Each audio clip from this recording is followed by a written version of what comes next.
Salut à tous, on se retrouve pour l'épisode 1926 du Zap Image. On commence aujourd'hui en ce mardi 30 août avec des anniversaires. Regardez tous les joueurs qui fêtent leur anniversaire aujourd'hui. On peut voir par exemple Yves Bissouma, le nouveau joueur de l'équipe de Tottenham. Il fête aujourd'hui ses 26 ans. Fabio Carvalho, le jeune joueur de l'équipe de Liverpool. Il fête aujourd'hui ses 20 ans. Par exemple l'attaquant espagnol Paco Alcácer, 29 ans pour lui aujourd'hui. Et il y a aussi cette légende du football, Pavel Nedved. Il fête aujourd'hui ses 50 ans. Ce joueur qui avait remporté le Ballon d'Or 2003. Pavel Nedved, c'est un joueur tchèque, il avait remporté le Ballon d'Or quand il avait 31 ans, donc aujourd'hui il fête ses 50 ans bien sûr, cette ancienne gloire de la Juventus, et actuellement c'est le vice-président de cette équipe de la Juventus Turin. On va parler maintenant de tout ce qui s'est passé lors de la soirée d'hier. Niveau résultat, quelques matchs, vu qu'on était lundi soir. Il y avait deux rencontres en Espagne. Valence, Atlético Madrid. On peut voir la très bonne opération pour les Colchoneros de l'Atlético Madrid. Petite victoire. Une victoire 1-0, mais une victoire qui donne 3 points de plus. L'Atlético s'impose sur la plus petite des marges et se reprend après sa défaite la semaine passée. Ils avaient perdu 2-0 contre Villarreal la semaine dernière. Donc l'unique buteur, c'est Antoine Griezmann. Et ça fait plaisir quand c'est un Français qui marque. Donc félicitations à Griezmann. Donc les statistiques du match, on peut voir que l'Atlético a eu comme souvent très peu la possession de balle. On sait que c'est plus une équipe au niveau contre-attaque, c'est avec seulement 30% de possession de balle, alors que Valence a plus de 70% de possession de balle, mais ceux qui ont plus tiré, c'est aussi eux qui ont eu plus de tirs cadrés, 7 tirs cadrés, 1 but. Donc félicitations à cette équipe des Colchoneros. Et Antoine Griezmann, les gars, vient de marquer contre Valence. Il est donc pour l'instant le meilleur buteur de l'Atlético de Madrid en Liga avec 2 buts en 0 titularisation, ex aequo avec Alvaro Morata.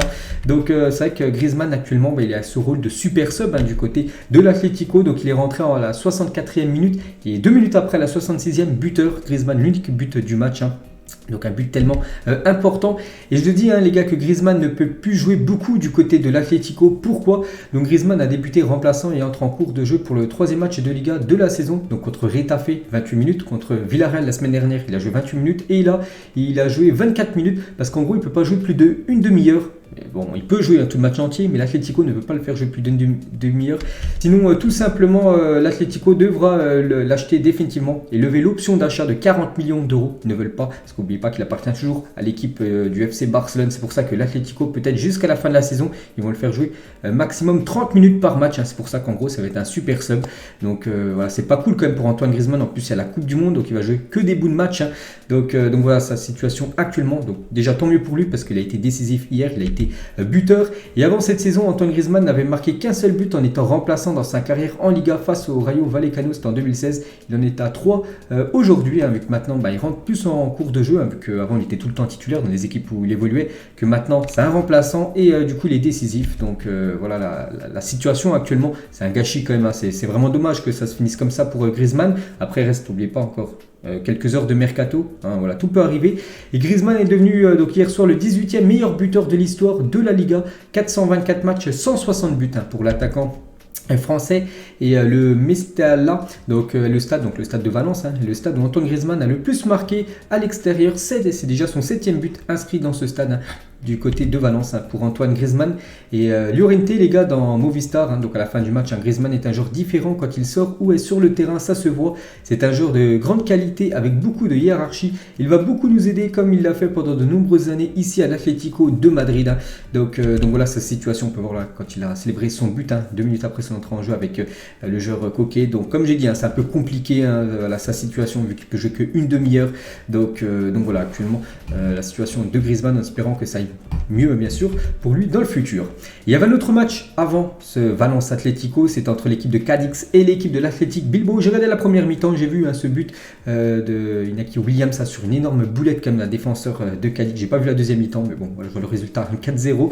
Donc grosse victoire des Basques, donc l'Athletic Bilbao, plus de possession de balle, plus de tirs cadrés, plus de tout, victoire logique et méritée contre cette équipe de Cadix. Du coup, c'était les deux derniers résultats de cette 3e journée de Liga. Et du coup, le classement, vu qu'avec ces deux résultats hier, donc toujours le Real Madrid avec le Betis Séville, les deux équipes en tête. Donc, n'oubliez pas qu'en Europe actuellement, il y a seulement 3 équipes qui ont fait carton plein dans le top 5 européen. Donc, il y a le Real, le Betis et l'équipe de Arsenal qui est aussi à 4 sur 4. N'oubliez pas que samedi prochain, le Real reçoit l'équipe du Betis Séville. Donc, il y a une des deux équipes qui arrêtera bien sûr cette série, ou peut-être les deux, bien sûr, s'il y a un match nul. Donc, le Barça 3e, l'équipe de Bilbao avec sa victoire 4e et l'équipe de l'Atlético Madrid avec sa victoire également à la 6e position. Toujours en Espagne, les gars, donc ça parle, on peut voir en haut à droite du résultat 1-0 de l'Atlético, mais ça parle aussi propriétaire du monde en une. Donc c'est quoi en gros cette info? C'est par rapport à l'équipe féminine U20 espagnole, parce que hier c'était la finale de la Coupe du Monde. On peut voir voilà, le monde à leurs pieds tout simplement, parce que la Rojita donc, est championne du monde. Donc l'Espagne a remporté la finale du mondial féminin U20 face au Japon hier soir sur le score de 3-1. Donc c'est pour ça qu'elles font la une aujourd'hui de ce journal la Mundo, non c'est quoi, AS et journal Marca. Donc félicitations aux Espagnols, elles ont battu le Japon en finale. Mais pas que le Japon avait battu les Françaises en quart de finale. Le match de la 3e place qui s'est joué quelques heures avant, c'est le Brésilien qui a battu les Néerlandaises 4-1. Le programme aujourd'hui, donc cette semaine, là, que ce soit ce soir, demain soir et après-demain soir, donc il y aura des matchs, des gros championnats. Donc ce soir en première ligue, regardez les affiches, on peut voir que Chelsea ira défier l'équipe de Southampton, Fulham recevra Brighton, Leeds, Everton, aussi Crystal Palace, Brentford. Donc ça c'est le programme pour aujourd'hui, mardi. En Serie A aussi des affiches, l'Inter Cremonese, l'AC Milan ira défier l'équipe de Sassuolo cet après-midi à 18h30. L'AS Roma recevra l'équipe promue de Monza et Cremonese. Bon, pour l'instant ils ont tout perdu leur match cette saison en Serie A. On peut voir aussi le programme en Ligue 2, voilà, multiplex à 20h45 les gars, tous les matchs ont lieu en même temps. Il y a aussi une journée de Ligue 1, ça sera demain, la Ligue 1 on en reparlera bien sûr demain tout simplement. On va parler cette fois-ci de la future Coupe du Monde, vous savez que la Coupe du Monde c'est dans à peu près 80 jours à peu près, grosso modo, et voilà, les maillots commencent à être dévoilés, et là c'est officiel, le maillot extérieur de l'Argentine pour le mondial 2022 a été dévoilé par Adidas. Hier Adidas, la marque allemande, a dévoilé beaucoup de maillots. Donc tout d'abord voilà le maillot extérieur de l'Argentine, donc ce sera un maillot de couleur violet. Donc le maillot domicile a déjà été dévoilé il y a quelques jours, quelques semaines, donc c'est maillot bleu ciel et blanc, voilà, avec les rayures. Donc déjà voilà le maillot extérieur pour les Argentins qui sera porté par Paulo Dybala, bien sûr Léo Messi lors de cette future Coupe du Monde, donc ça c'est officiel. Concernant toujours les infos officielles, la Mannschaft, donc Adidas dévoile les nouveaux maillots de l'Allemagne pour cette future Coupe du Monde. Donc ce maillot que je trouve sublime, ce sera le maillot domicile pour les Allemands, donc de couleur blanc et de couleur noire avec signe Adidas bien sûr, les cuissons avec les 4 étoiles, les 4 Coupes du Monde remportées par la Mannschaft. Donc très beau maillot domicile, et le maillot extérieur sera celui-là, c'est aussi, c'est officiel. Concernant cette équipe de la Mannschaft, la même chose pour la sélection espagnole, le maillot extérieur de l'Espagne les gars pour cette Coupe du Monde sera un maillot de couleur bleu ciel, voilà, porté par Alvaro Morata ou même Ferran Torres, donc très beau maillot. Et le maillot domicile, bien sûr ça sera un maillot de couleur rouge, porté par le crack Pedri.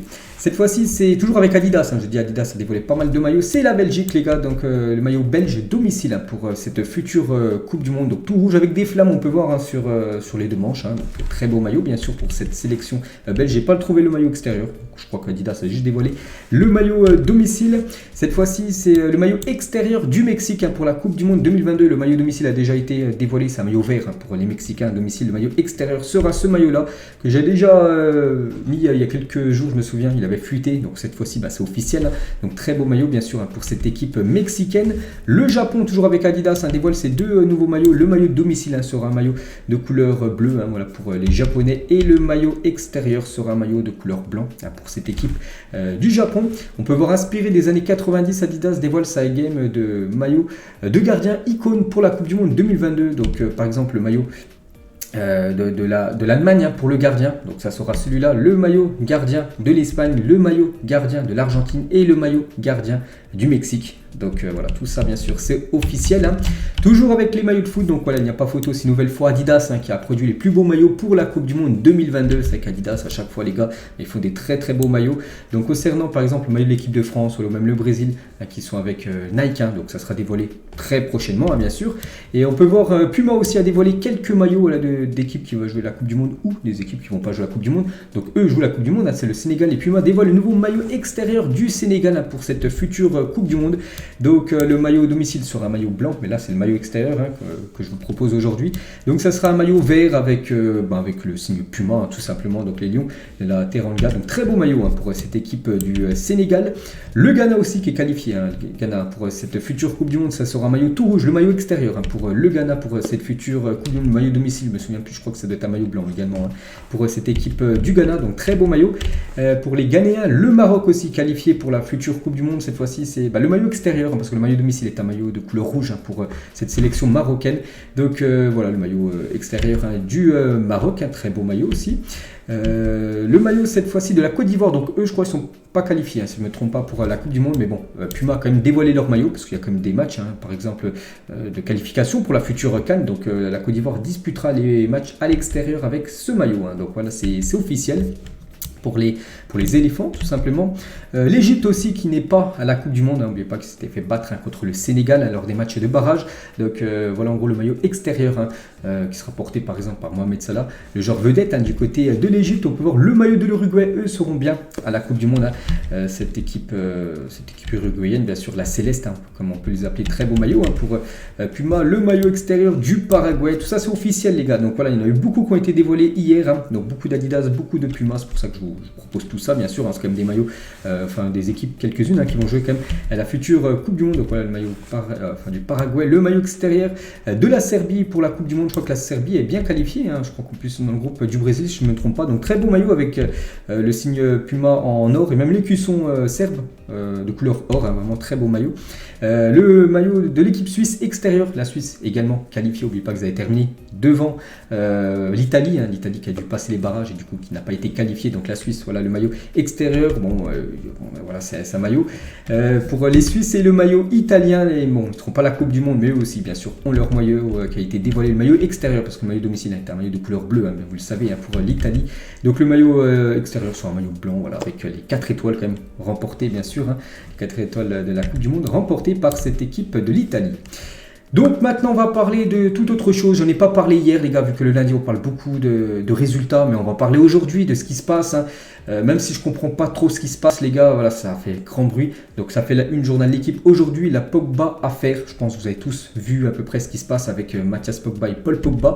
Donc le déballage familial chez les Pogba sur fond de tentative d'extorsion et l'apparition du nom de Kylian Mbappé dans le dos. Dans le dossier plutôt, pourrait avoir des répercussions fâcheuses pour les Bleus à 2 mois et demi de la Coupe du Monde au Qatar. Donc en gros il se passe quelque chose, c'était je crois samedi soir. Mathias Pogba, qui est un frère de Paul Pogba, a lu une lettre les gars, et pas mal de choses qu'il a dit par rapport à son frère Paul. Donc on va revenir sur tout ce qui a été dit. Donc déjà l'affaire Pogba, quelles conséquences pour Deschamps et l'équipe de France au-delà de l'affaire qui touche Paul Pogba? Ce sont ses répercussions sur le groupe et sur Kylian Mbappé. C'est vrai que c'était l'affaire Pogba, mais Kylian Mbappé est intervenu dans cette affaire alors qu'il n'a rien à voir, Kylian. Bref, qui inquiète en interne chez les Bleus, surtout qu'il y a la Coupe du Monde. Donc voilà, il ne faut pas ramener des soucis à l'équipe de France. Voilà. Et surtout qu'il y a la Coupe du Monde très prochainement. Et Noël Le Graët réagit à l'affaire Pogba. À ce stade, ce ne sont que des rumeurs. J'adore Paul. J'espère que ça ne remet pas en cause sa place en équipe de France. Bon, on ne sait pas. Mais bon, voilà déjà, je suis allé sur le Twitter de Mathias Pogba, le frère de Paul Pogba. Donc je ne vais pas tout lire, voilà ce qu'il a mis. Je vais juste lire le dernier paragraphe qu'il a mis sur Kylian Mbappé. Donc là, déjà, c'est les trois qui parlent de son frère. Voilà, qu'il a essayé de prendre de l'argent, tout ça. Donc ça va très très loin, cette histoire. Et par rapport à Kylian Mbappé, donc là, c'est Mathias Pogba qui parle de Kylian Mbappé. Donc Kylian, à présent, tu comprends, j'ai rien de négatif contre toi. Mes dires sont pour ton bien. Tout est vrai et avéré, le marabout est connu. Désolé de ce frère, un soi-disant musulman à fond dans la sorcellerie. Il n'est jamais bon d'avoir un hypocrite et un traître près de soi. Donc en gros, il dit que l'hypocrite, c'est son frère, Paul Pogba, qui aurait payé, je sais pas, moi c'est ce que je traduis, un sorcier en gros, pour envoyer un sort à Kylian Mbappé. Donc voilà ce que dit comme Mathias Pogba sur Kylian Mbappé, ce qu'aurait fait son frère Paul Pogba. Donc le clan Kylian Mbappé, la très mauvaise, voilà, parce que Kylian, pour l'instant, il n'a rien réagi. Mais voilà, son clan, les gars, il voit ce qui se dit actuellement voilà, dans les infos. Et bien sûr, il prend très mal.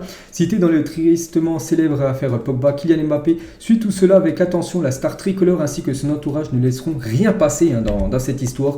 Donc le quotidien sportif assure ce mardi, là aujourd'hui, avec cette une de la Pogba affaire, que l'attaquant et son entourage observent attentivement tout ce qu'il se dit sur le sujet. Il est aussi précisé que le clan Mbappé ne laissera rien passer et ne cautionnera pas un tel acte si jamais la version avancée par Mathias Pogba était finalement vraie à cause de ce marabout que j'ai dit juste avant.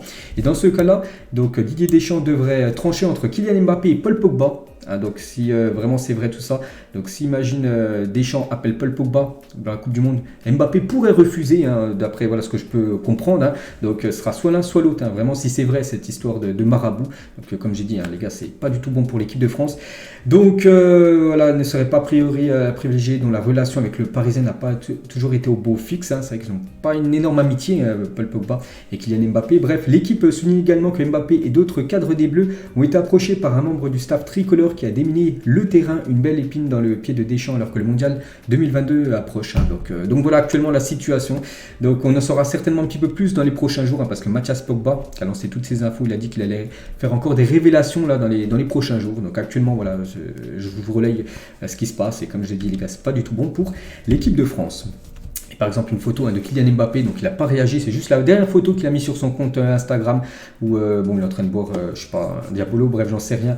Donc bien sûr il suit très attentivement à ce qui se dit sur lui. On continue les gars, cette fois-ci on va parler un petit peu de transfert, hein. On est le 30 août, donc normalement la fin du mercato, enfin en France les gars c'est après-demain jeudi, mais voilà dans des autres championnats c'est le 31 août à minuit. Et par exemple Lucas Paqueta, c'est officiel, il quitte Lyon, hein, je l'avais dit il y a quelques jours, voilà c'est fini, lui donc c'est un crack quand même du championnat français, il quitte la Ligue 1 pour rejoindre la première ligue, hein, direction West Ham, montant du transfert environ 60 millions d'euros, n'oubliez pas que Lyon l'avait acheté 20 millions d'euros, ils leur vendent 60 millions d'euros, bon après l'AC Milan touchera 15% de plus-value, voilà, puisqu'ils avaient signé un accord, hein, voilà, qui toucherait une somme quand il sera vendu. Donc gros jackpot quand même pour l'équipe de Lyon, mais grosse perte, hein, bien sûr, hein, pour l'OL de lâcher Lucas Paqueta, hein, ce joueur tellement talentueux. Donc voilà, c'est officiel, hein, il a déjà posé avec le maillot de West Ham. Bonne chance à Lucas Paqueta, je pense qu'il peut vraiment rayonner, hein, du côté du Brésil, hein, même si on pense qu'il aurait pu peut-être viser encore plus haut. Bon, West Ham ça reste une très belle équipe anglaise, mais voilà, on pense qu'il aurait vraiment pu taper vraiment du très très lourd, hein, pourquoi pas Manchester City, j'ai entendu des rumeurs, hein, que City le voulait si Bernardo Silva quittait le club. Bon après Silva enfin pour l'instant n'a pas encore quitté Manchester City. Bref, et Lucas Paqueta sur Instagram, merci à Lyon pour tous ces moments vécus ensemble, hein, pour toutes ces émotions ressenties à vos côtés. Merci de m'avoir accueilli moi ainsi que ma famille et de nous avoir fait sentir comme à la maison. Je t'aime Lyon, adieu. Voilà son message en gros d'adieu, hein, de départ en gros aux supporters lyonnais. Et Jean-Michel Aulas, il a dit c'est malheureux que Lucas Paqueta parte, mais il voulait partir, on pensait avoir de très grands clubs, on ne les a pas eu, il a fallu discuter au dernier moment avec West Ham. Donc en gros, Lyon a attendu vraiment jusqu'au dernier moment, parce que regardez, on est quasiment à la fin du mercato, ils attendaient, ce que je dis, Jean-Michel Aulas, de grands clubs, comme je dis, hein, Manchester City, Arsenal, vraiment des clubs beaucoup plus forts en gros que West Ham, même si West Ham ça reste une belle équipe, et c'est pour ça qu'au dernier moment, ces gros clubs ne sont pas arrivés, et c'est pour ça que Lyon a dû négocier très rapidement avec West Ham, hein, parce que le joueur voulait quitter le club. Donc voilà actuellement la situation de Paqueta, bonne chance à lui, hein, du côté de cette équipe de West Ham. Et West Ham pour l'instant, voilà, regardez le mercato quand même de fou furieux qu'ils ont fait. Donc Paqueta, le joueur le plus cher, n'oubliez pas qu'ils ont fait Scamacca 36 millions d'euros, Aguerd d'un 35 millions d'euros, il y a aussi Cornet, Emerson, Keller, enfin Thilo Kehrer et Alphonse Areola. Donc j'ai pas le montant, ça doit dépasser, oui ça dépasse les 120, 130 millions d'euros à dépenser par cette équipe de West Ham. N'oubliez pas que West Ham avait commencé les 3 premiers matchs, hein, de Première Ligue avec que des défaites, aucun but marqué. Ils ont gagné enfin leur premier match là, ce week-end à 1-0 du côté de Aston Villa. Toujours avec Lyon, un autre milieu devrait quitter le club avant la fin du mercato, avant après-demain. Donc Fulham a entamé des discussions pour recruter Oussem Aouar. Le joueur n'a pas répondu favorablement à l'intérêt niçois. Donc il y a Nice, il y a Fulham et une autre équipe. Il y a aussi le Benfica, les gars, qui aurait transmis une offre dont le montant n'a pas filtré à Lyon pour Oussem Aouar. Le joueur n'a pas tranché, mais aurait une préférence pour l'Angleterre. Bon, Angleterre, il n'y a qu'une équipe, hein, j'ai dit les gars, c'est l'équipe de Fulham, voilà, qui serait peut-être en priorité, on va dire, sur le premier choix en gros de Oussem Aouar. Et sur le Twitter de Football Log, en gros, très simple, hein, quelle serait la meilleure destination pour la suite de carrière de Oussem Aouar? Plus de 5600 votes. Reste à Lyon, Nice, Benfica ou Fulham, hein, les clubs que je vous ai dit. Et la plupart ont mis Benfica, c'est ce que j'ai répondu moi aussi, hein, Benfica 34%. Voilà, donc ce serait le meilleur choix, hein, de suite de carrière, hein, pour le joueur Oussem Aouar. Donc lui aussi, hein, de grandes chances qu'il quitte le club. Comme ça, Lyon récupérer de l'argent, parce qu'oubliez pas qu'il est en fin de contrat, en fin de saison, donc en juin 2023. Et comme ça, s'il est vendu, encore qu'il lui reste un contrat, Lyon pourrait récupérer un peu d'argent. On parle d'un transfert aux alentours des 15 millions d'euros. Toujours avec Lyon, cette fois-ci c'est officiel, un transfert. C'est un joueur qui quitte le club. Tino Kadewere débarque à Majorque sous la forme d'un prêt avec option d'achat de 8,5 millions d'euros. Donc voilà, Tino Kadewere qui n'a jamais, on va dire, trop réussi à s'imposer. Du côté de Lyon, l'ancien joueur du Havre, donc direction l'Espagne. Bonne chance à Majorque, hein, pour Tino Kadewere. Toujours avec un club français, l'autre Olympique, l'Olympique de Marseille, Trabzonspor aurait formulé une offre pour Cédric Bakambu. Le joueur aurait déclaré qu'il voulait quitter l'Olympique de Marseille, donc peut-être direction la Turquie pour Cédric Bakambu. Donc ça aussi, si ça se fait, ça se fera avant jeudi 23h. 23h, c'est la fin du mercato français. Concernant Amin Harit, qui avait été prêté la saison dernière à l'OM, donc actuellement c'est plus un joueur de l'OM, il est retourné du côté de Schalke et devrait aller du côté de Leicester. Il ne devrait pas faire son retour du côté de Marseille, lui qui avait été surtout très bon quand Sampoli faisait confiance à lui, surtout lors de la deuxième partie de saison dernière. Jordan Amavi maintenant qu'un indésirable du côté de Marseille, en plus Marseille a Nuno Tavares, le défenseur portugais qui est très très bon, donc voilà, Jordan Amavi il joue plus du tout, donc il serait proche de rejoindre l'Olympiakos en prêt avec option d'achat. Donc voilà, une direction certainement la Grèce pour Jordan Amavi. Concernant Bamba Dieng, lui aussi devrait quitter le club. L'OM aurait reçu ces dernières heures une offre ferme de 11 millions d'euros pour Bamba Dieng. Ce club serait soit Lorient, soit l'OGC Nice, et ça devrait peut-être être l'équipe de Lorient, parce que Lorient, les gars, va vendre là dans la journée Armand Lorienté à Sassuolo. C'est fait, visite médicale prévue ce mardi, montant du transfert 10 millions plus 2 millions de bonus. Donc grâce à cet argent qu'ils vont récupérer, ils vont l'investir normalement directement sur Bamba Dieng, qui devrait devenir un nouveau joueur de cette équipe de Lorient. Concernant l'équipe du Paris Saint-Germain, j'avais dit hier que le PSG devait accueillir une recrue lundi, donc ça s'est pas fait parce que c'est pas encore officiel, mais voilà, ça s'est décanté en gros dans la soirée hier soir. Fabrizio Romano, ce journaliste qu'on ne présente plus les gars, Erwigo il a mis par rapport à Fabien Ruiz, donc en gros il a mis ça hier dans la soirée. Donc aujourd'hui les gars, il a attendu aujourd'hui à Paris où il signera jusqu'en juin 2027, il va passer sa visite médicale, là peut-être ce matin, peut-être à midi, peut-être au début d'après-midi. Donc le transfert s'élève à 22-23 millions d'euros, donc voilà, ça sera officiel certainement dans l'après-midi ou dans la soirée. Fabien Ruiz, un nouveau joueur de cette équipe parisienne. Concernant ce joueur Axel Disasi, donc on sait que le PSG aimerait le recruter, mais le problème c'est que Monaco veulent bien le vendre, mais Monaco a fixé un prix fou, 50 millions d'euros, ils ont fixé le prix. Le joueur n'est pas insensible à l'intérêt parisien, mais n'ira pas au clash pour quitter le Rocher. D'ici la fin du mercato, Paris veut boucler un défenseur, un milieu et un attaquant, donc le milieu devrait être Fabien Ruiz. Le défenseur, peut-être lui, malgré que ça c'est mal parti, parce que Luis Campos ne souhaite plus avancer sur la piste Axel Disasi suite aux exigences élevées de l'AS Monaco, qui demande 50 millions d'euros, et pour le PSG non, c'est pas possible. Le joueur pour Paris ne vaut pas autant d'argent, parce que Monaco savent que Paris ils ont beaucoup d'argent. En plus il envoie directement un concurrent pour quand même gagner la Ligue 1, donc c'est pour ça qu'ils ont gonflé énormément le prix, et c'est pour ça du coup ça pourrait tomber à l'eau, Disasi du côté de Paris. Donc après voilà, c'est ce qui se dit maintenant. Après on sait que à tout moment bien sûr le PSG peut lâcher ses 50 millions d'euros. Concernant Idrissa Gueye les gars, donc il devrait quitter là dans les prochaines heures l'équipe du PSG, direction Everton.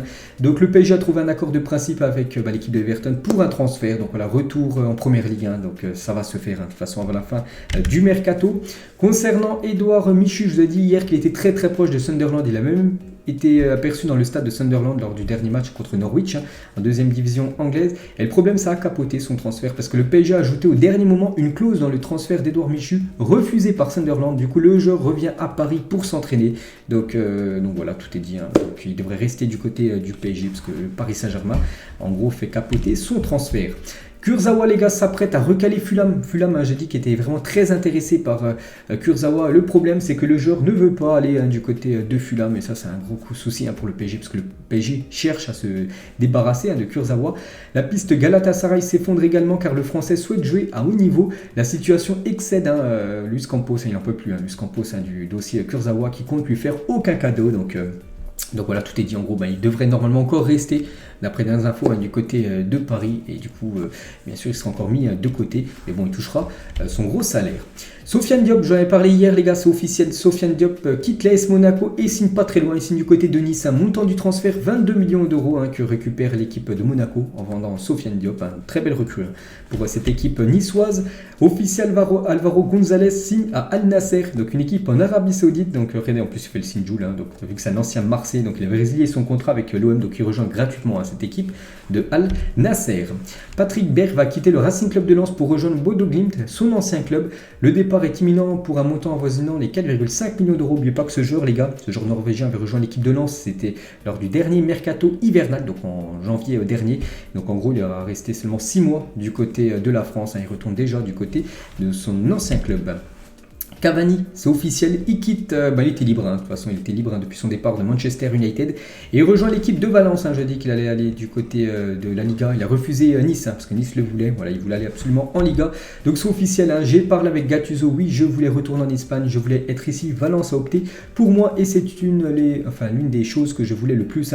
Ils m'ont donné beaucoup d'amour et de confiance, j'espère tout leur donner du côté de Valence. Donc voilà les gars, Cavani, un nouveau joueur de cette équipe de Valence. Concernant Anthony, ça aussi les gars, ça va se faire. Fabrizio Romano, je vous publie voilà ce qu'il a mis, Here we go, vous savez ce que ça veut dire. Donc on peut voir 100 millions d'euros le transfert, donc jusqu'en juillet 2027, donc un contrat de 5 ans plus une année en option jusqu'en 2028 peut-être, voilà, 6 ans de contrat. Donc voilà, Anthony en plus il est arrivé à Carrington pour passer sa visite médicale avec Manchester United. Donc là on peut voir Anthony, je sais pas, là c'est sur les caméras, on peut voir par exemple le paillasson Manchester United. Donc hier il a passé sa visite médicale, tout s'est bien passé, donc il a passé sa visite médicale avec succès, officialisation prévue ce mardi, donc aujourd'hui à tout moment les gars ça sera officiel. Anthony, nouveau joueur de Manchester United, et l'Ajax va récupérer quand même 100 millions d'euros. En vendant Anthony, je crois qu'il deviendra simplement le transfert le plus cher sur ce mercato 2022. Je vois pas un autre joueur qui a coûté plus cher sur ce mercato cet été. Et du coup, l'Ajax va devoir trouver son remplaçant et très vite parce que c'est bientôt la fin. Et l'Ajax s'intéresse à Lucas Ocampos pour remplacer Anthony. Le joueur veut quitter l'équipe de Séville. L'ancien Marseillais pourrait du coup débarquer du côté de l'Ajax pour remplacer Anthony. Donc on parle de lui. Et ça pourrait être lui aussi, donc ça peut faire les deux. Ça peut être Ocampos plus Hakim Ziyech, mais Ziyech aussi devrait faire son retour du côté de l'Ajax avec ses 100 millions d'euros récupérés. Donc ils peuvent investir 15 parce que c'est un transfert aux alentours des 15 millions d'euros pour Ocampos. Et concernant Ziyech, j'ai pas le montant du transfert. Donc lui aussi pourrait retourner du côté de l'Ajax Amsterdam. Donc voilà, normalement les deux remplaçants de Anthony. Du côté de Manchester les gars, ils cherchaient aussi un gardien, ça y est c'est fait, Here we go, toujours Fabrizio Romano, c'est pour ça qu'il y a plein de Here we go parce qu'en gros on est en fin de mercato et là vraiment tout s'accélère en gros. Donc Martin Dubravka à Manchester United, Here we go, donc c'est le gardien numéro 2 de l'équipe de Newcastle, donc il va devenir le gardien numéro 2 de Manchester United. Ross Barkley les gars a résilié son contrat à Chelsea et est désormais libre de tout contrat, donc là il peut s'engager où il veut. Le milieu anglais, Ross Barkley, qui a été un flop total du côté de Chelsea. Chelsea, je me souviens, a déboursé quasiment plus de 40 millions d'euros à l'époque. Je crois que c'était à Everton pour s'offrir ce joueur qui a complètement floppé du côté des Blues. Officiel, Renan Lodi quitte l'Atlético Madrid et signe Nottingham Forest. Je crois que ça doit être la 17e recrue de cette équipe promue. Donc en prêt avec option d'achat, très belle recrue quand même voilà pour cette équipe de Nottingham Forest, les gars, avec l'arrivée de Renan Lodi. Wesley Fofana, lui aussi, ça va se faire. Donc passe sa visite médicale aux États-Unis. Je ne sais pas ce qu'il fait aux États-Unis. Bref, montant du transfert 82 millions d'euros hors bonus. Il ne sera pas le défenseur le plus cher du coup de l'histoire. C'est toujours Harry Maguire qui a été transféré 87 millions d'euros. Donc il va être transféré pour 82. Bon, ça reste déjà une somme énorme, mais ce ne sera pas lui le plus gros transfert pour un défenseur de l'histoire du football. On va parler de Nicolas Pepe pour être prêté à Nice. Nicolas Pepe a accepté une baisse de salaire de 25%, soit 3 millions d'euros de moins sur son salaire. Arsenal prend en charge 25% de son salaire, tandis que Nice couvre les 50% restants. Donc les 25 derniers, donc c'est la baisse de salaire en gros de Nicolas Pepe. Donc voilà en gros qui va payer quoi concernant Nicolas Pepe du côté de la Côte d'Azur. On revient un an jour pour jour en arrière, c'était un 30 août, donc le 30 août 2021. Et Léo Messi jouait ses premières minutes avec le Paris Saint-Germain en entrant à la place de Neymar face à Reims. N'oubliez pas qu'en 39 matchs du côté de Paris, il a marqué 15 buts et délivré 17 passes décisives à Léo Messi. Donc voilà, c'était ses premiers pas en Ligue 1. Tout le monde l'attendait, c'était un match du côté de Reims, il a remplacé Neymar. Donc voilà, les premières images de Léo Messi, c'était il y a un an, jour pour jour, sous le maillot parisien. Toujours avec la Ligue 1, donc aucun Parisien. Ils ont fait match nul contre l'équipe de Monaco, donc aucun Parisien dans l'équipe type de la 4e journée. On peut voir quelques joueurs monégasques comme Disasi, comme Camara qui a été énorme en milieu de terrain. On peut voir aussi Seko Fofana. On peut voir aussi Mofi qui a inscrit un doublé contre l'équipe de Clermont, même Alexis Sanchez avec son doublé contre l'équipe de Nice. Toujours avec la Ligue 1, on peut voir actuellement c'est le championnat où il y a le plus de buts, moyenne de buts par match des 5 grands championnats en ce début de saison. Donc Ligue 1, à peu près par match, c'est 3,3 buts inscrits par match, c'est énorme. Devant la première ligue, 3 buts, la Bundesliga 2,8 buts. On peut voir que la Liga, c'est un but de moins en moyenne quand même que la Ligue 1, 2,3 buts en Liga par match depuis ce début de championnat, alors que la Ligue 1, 3,3, c'est qu'il y a beaucoup de spectacles dans notre championnat français et bien sûr, nous on prend. Regardez le CUS, les gars, a fait des en gros des pronostics en gros des meilleurs joueurs. Donc là, par exemple, peut-être il y en a qui me regardent qui sont nés lors de l'année 2000. Regardez les footballeurs nés en 2000 les plus prometteurs au monde. Donc le premier, c'est Vini Junior, en gros, le meilleur. Hein, voilà, sur les joueurs nés en 2000, on peut voir Tonali, on peut voir Vitinha, le joueur du PSG, Phil Foden, Tchouaméni, Ilan Meslier, hein, le gardien par exemple français de Leeds United. Donc là, c'est pour l'année 2000. Pour les joueurs nés en 2001, donc voilà, les joueurs les plus prometteurs, Bukayo Saka, hein, bien sûr le joueur de Arsenal. On peut voir aussi, voilà, tous ces joueurs, Inacio, on peut voir Timber, on peut voir même Rodrigo, hein, le joueur du Real Madrid en 4e position. Les joueurs cette fois-ci nés en 2002.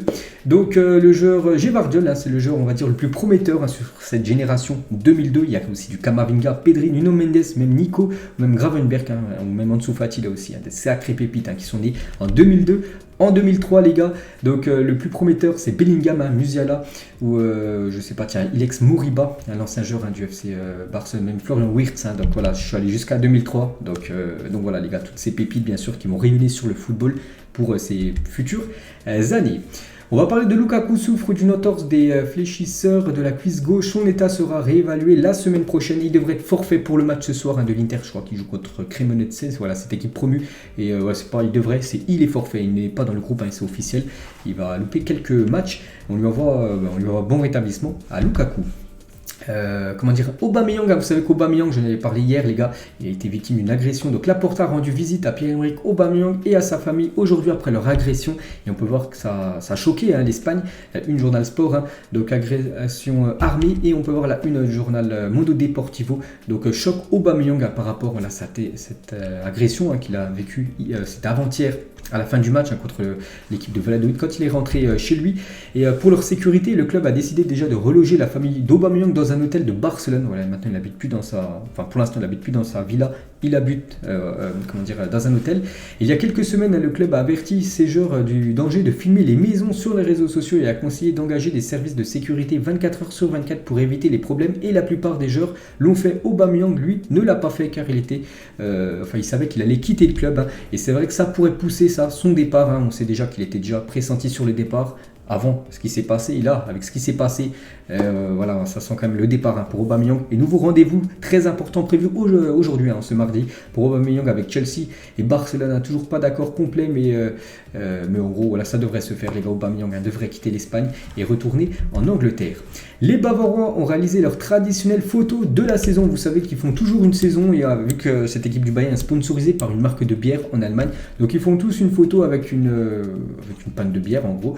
Donc voilà, tous les joueurs, on peut voir Kimmich, hein, chercher son nom avec Serge Gnabry, on peut voir Mathis de Ligt, hein, bien sûr, et on peut voir Sadio Mané. Donc Sadio Mané est musulman, qui ne boit pas d'alcool, un peu comme Franck Ribéry, hein, souvenez-vous, lui aussi il faisait des photos et voilà, il ne tenait pas bien sûr hein, cette pinte de bière. Donc voilà toutes les photos hein, des joueurs hein, du Bayern Munich, les gars, qui ont fêté bien sûr, qu'on fait cette photo traditionnelle qu'ils font bien sûr toujours en début de saison.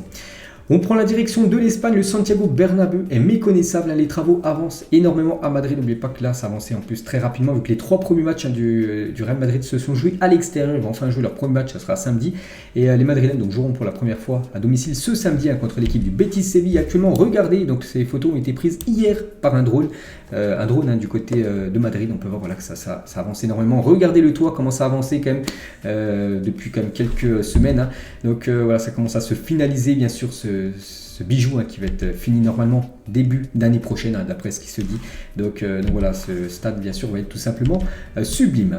Et on finit les gars cet épisode aujourd'hui avec une info complètement folle hein. Plusieurs entraîneurs de Première Ligue se sont téléphonés pour trouver un plan anti-Erling Haaland, une solution pour l'arrêter, parce qu'ils savent que les entraîneurs de Première Ligue c'est un souci hein, quand leur équipe vont jouer contre Manchester City avec cet attaquant redoutable Erling Haaland hein. Donc l'un d'entre eux a confié, donc c'est un alien, il est plus fort, plus grand, plus rapide que tous ceux que nous avons vus auparavant. Donc en gros voilà, il est inarrêtable hein, Erling Haaland. Et en gros en Angleterre on cherche un plan pour arrêter Erling Haaland parce qu'il va faire énormément de dégâts. Regardez, il est déjà 6 buts inscrits en Première Ligue hein, après seulement 4 matchs hein, Erling Haaland. Donc voilà, tout le monde a peur un petit peu hein, de l'attaquant norvégien du côté de l'Angleterre. Donc voilà les gars, la fin de cet épisode, j'espère que ça vous a plu. On se retrouve demain pour le prochain numéro. Allez, moi je vous laisse, bonne journée à vous et à demain.